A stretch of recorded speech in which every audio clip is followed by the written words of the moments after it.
Political science के सभी students को मेरा नमस्कार।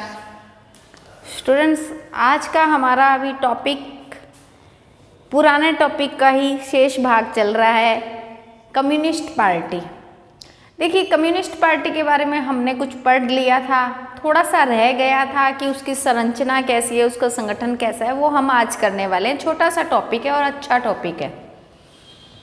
कम्युनिस्ट पार्टी के बारे में हमने पढ़ा था कि सत्ता का जो प्रमुख केंद्र है वो कम्युनिस्ट पार्टी के पास ही होता है और उसी में से भी केंद्रीय समिति के पास होता है। केंद्रीय समिति के लिए देखिए, हमने कहा था तुम्हें कि केंद्रीय समिति ही राज्य परिषद को, केंद्रीय समिति ही एनपीसी के सभी की कमांड जो इसके हाथ में रहती है वो केंद्रीय समिति ही होती है। केंद्रीय समिति के बारे में हम अब पढ़ेंगे, उससे पहले हम कम्युनिस्ट पार्टी के संगठन के बारे में देखते हैं कि एकदम निम्न स्तर से प्रारंभिक इकाई से ही संगठन शुरू हो जाता है, जिसको कहा जाता है सेल। देखो, कृषि फार्मों में, उद्योगों में, सेनाओं में 20-20 जनों की टुकड़ी को कहा जाता है। छोटी छोटी टुकड़ी दल के संगठन में जो सबसे छोटा दल है, प्रारंभिक इकाई है, प्राथमिक इकाई है, वो कहलाती है सेल। किसी भी उद्योग के कर्मचारी हो सकते हैं, सेना के सैनिक हो सकते हैं, कृषि के जो होते हैं किसान वो हो सकते हैं। कुछ 20 लोग इस में होते हैं और छोटी छोटी सेल का निर्माण करते हैं। प्रत्येक स्टेट में यदि बात करते हैं तो बहुत सारी सेल होती हैं और छोटी छोटी जगहों से 20-20 लोग इकट्ठे होके इस दल के लिए कार्य करते हैं। तो देखिए, सेल सबसे छोटी इकाई है, तो प्रश्न पूछ लिया जाता है कम्युनिस्ट पार्टी की सबसे छोटी इकाई कौन सी है और कम्युनिस्ट पार्टी के सबसे शीर्ष पे कौन है। तो पूछ लिया जाए यदि कि कौन कौन है, तो सबसे छोटी इकाई, प्राथमिक इकाई, प्रारंभिक इकाई जो है वो सेल है, CELL है। और उच्च स्तरीय या शीर्ष पे पॉलिट ब्यूरो है।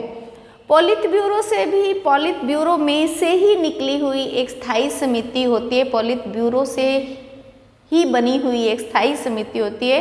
कहीं कहीं 7 सदस्य की होती है, कहीं कहीं उसमें 9 सदस्य दे दिए गए होते हैं। तो देखिए, 7 या 9 में से बनकर एक पॉलिट ब्यूरो में से ही निकलने वाली एक स्थायी समिति जो कि इस दल के शीर्ष पे रहती है और सारी की सारी जो चाइना के सरकार की शक्ति है, सत्ता, राजनीतिक सत्ता का केंद्र बिंदु वही पार्टी की जो समिति होती है या स्थायी समिति है वही होती है।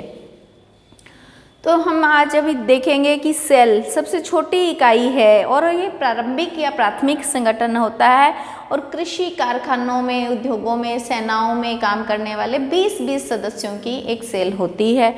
उसके बाद में देखिए, सेल में से ही कुछ सदस्य ग्रामीण या शहरी कांग्रेस होती है। ग्रामीण या शहरी कांग्रेस को काउंटीज कहती है। कुछ देखिए गाँवों के लोग होते हैं, इससे छोटे स्थान पे, जैसे ढानी जिसे बोलते हैं, तो वहाँ पे देखिए वहाँ से 20-20 लोगों की सेल निकलती है। सेल के बाद में ग्रामीण व शहरी लोग जो होते हैं उनमें से काउंटीज निकलती है। फिर प्रादेशिक कांग्रेस होती है। जो काउंटीज होती है वो प्रत्येक राज्य में एक प्रादेशिक कांग्रेस का निर्माण करता है और प्रादेशिक कांग्रेस के बाद में एक राष्ट्रीय कांग्रेस होती है। प्रादेशिक कांग्रेस ही आगे जाके राष्ट्रीय कांग्रेस का निर्माण करती है और राष्ट्रीय कांग्रेस में 1000 से भी अधिक सदस्य होते हैं। धीरे धीरे सदस्यों की संख्या में बढ़ोतरी हो रही है, लेकिन अब यदि बात करते हैं तो यहाँ पे अब धीरे धीरे सदस्यों की संख्या में कमी हो जाएगी और लास्ट में जो स्थायी समिति है उसमें मात्र 7 या 9 ही सदस्य रह जाएंगे। तो 7 या 9 ही सदस्य जो हैं उनसे बनी हुई एक समिति होती है, वो स्थायी समिति होती है। इसमें सर्वोच्च नेता होते हैं और जो सर्वोच्च नेता होते हैं उन्हीं के आधार पे पूरे के पूरे चाइना में राजनीतिक और प्रशासनिक संगठन चलता है। राजनीतिक सत्ता इन्हीं के ही हाथ में होती है।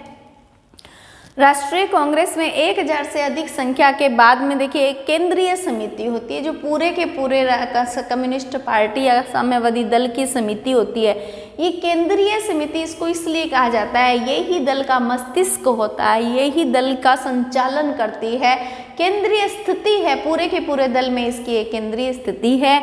और यही ये जो समिति है, केंद्रीय समिति, ये नेशनल पीपल कांग्रेस की, राष्ट्रीय जन कांग्रेस की एक समिति होती है और इसका जो चुनाव होता है वो राष्ट्रीय जन कांग्रेस के द्वारा ही किया जाता है। इस केंद्रीय समिति के सदस्यों का निर्वाचन राष्ट्रीय जन कांग्रेस के द्वारा ही किया जाता है, क्योंकि ये एनपीसी की ही एक समिति होती है। और इसका जो इसे केंद्रीय इसलिए नाम दिया गया है, देखिए राष्ट्रीय आ गई सबसे नीचे स्तर की, फिर उससे ऊंचे स्तर की, फिर उससे ऊंचे स्तर की, और फिर प्रादेशिक कांग्रेस के बाद में राष्ट्रीय स्तर की तो आ गई है समिति। लेकिन फिर केंद्रीय स्तर की, क्योंकि ये पूरे के पूरे दल में जो केंद्र की स्थिति है महत्वपूर्ण रोल अदा करती है, और इसे ही दल का मस्तिष्क कहा जाता है, पॉलिट ब्यूरो। पॉलिट ब्यूरो केंद्रीय समिति का ही एक छोटा रूप होता है, छोटा जरूर होता है लेकिन प्रभावी अधिक होता है।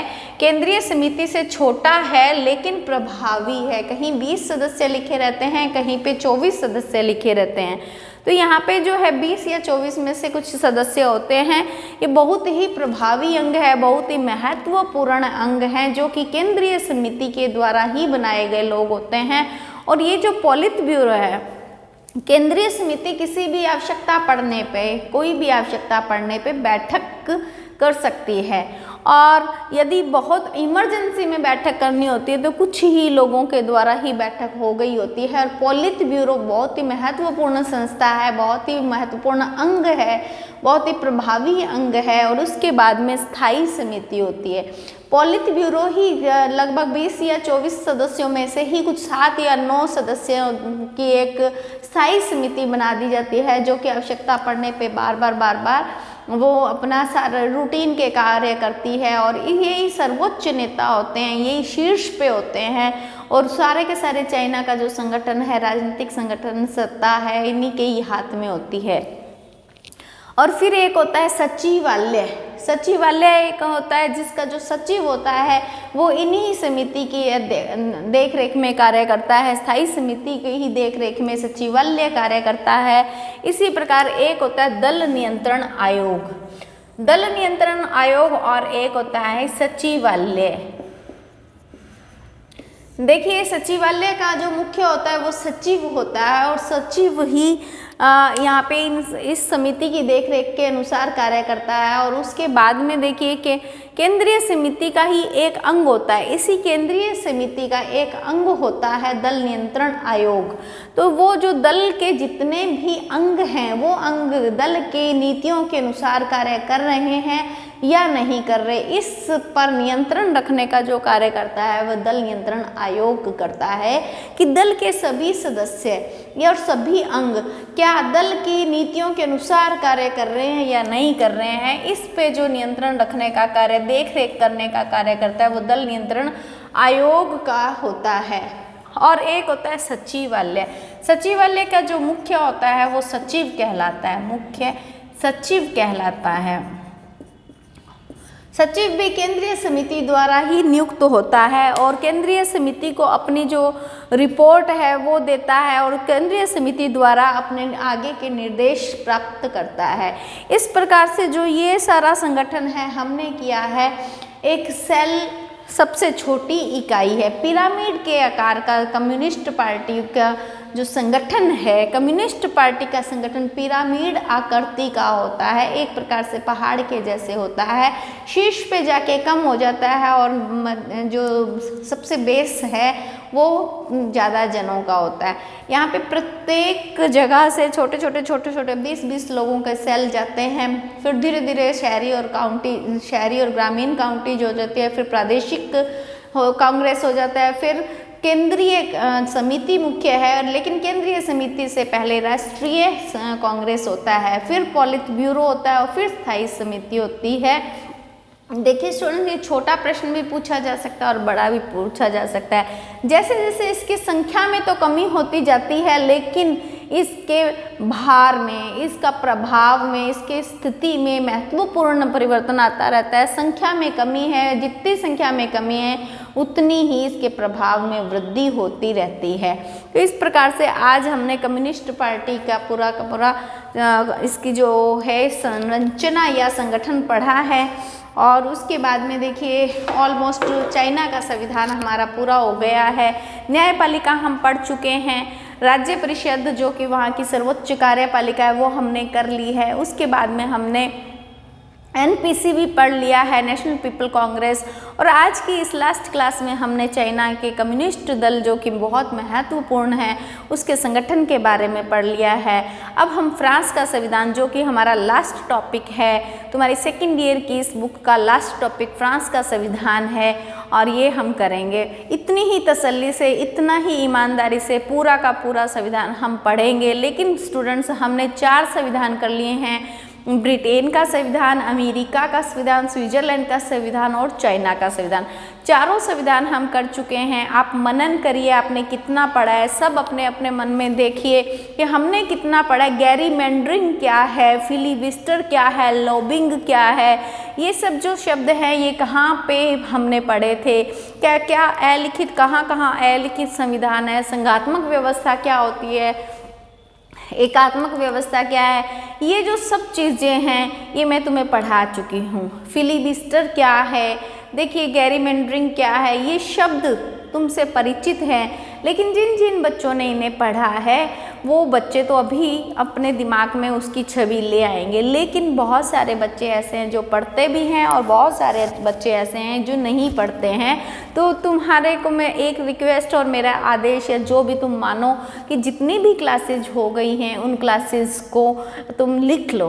उन क्लासेस में जो मेरे द्वारा बोला गया है या तुम्हें यहाँ पे पिक्चर दी गई है, उन पिक्चर के द्वारा तुम अपने एक नोट्स प्रिपेयर करो। और नोट्स के द्वारा तुम्हें जो पेपर के टाइम में, एग्ज़ाम टाइम में तुम्हें बहुत ज़्यादा अधिक परेशानी नहीं आएगी और सारा तुम्हारे से परिचित होगा और धीरे धीरे तुम अपने सब्जेक्ट पे कमांड बना लोगी। तो इस प्रकार से देखिए आज चाइना का कॉन्स्टिट्यूशन पूरा हो गया। आने वाले कुछ हफ्ते के अंदर ही हम फ्रांस का संविधान भी पूरा कर लेंगे। लगभग 8 से 10 दिन के भीतर फ्रांस का संविधान कंप्लीट हो जाएगा और फिर हमारी ये बुक जो है कंप्लीट हो जाएगी। तो मेरा यही तुम्हारे से कहना है, तुम अपना टाइम इस पढ़ाई को देकर, और यदि तुम्हें घर बैठे हुए ये सारी वीडियो मिल रही है तो तुम्हें इनका लाभ उठाना चाहिए। तो मेरा तो यही सजेशन रहेगा तुमसे कि सबका कंपेयर कर लो।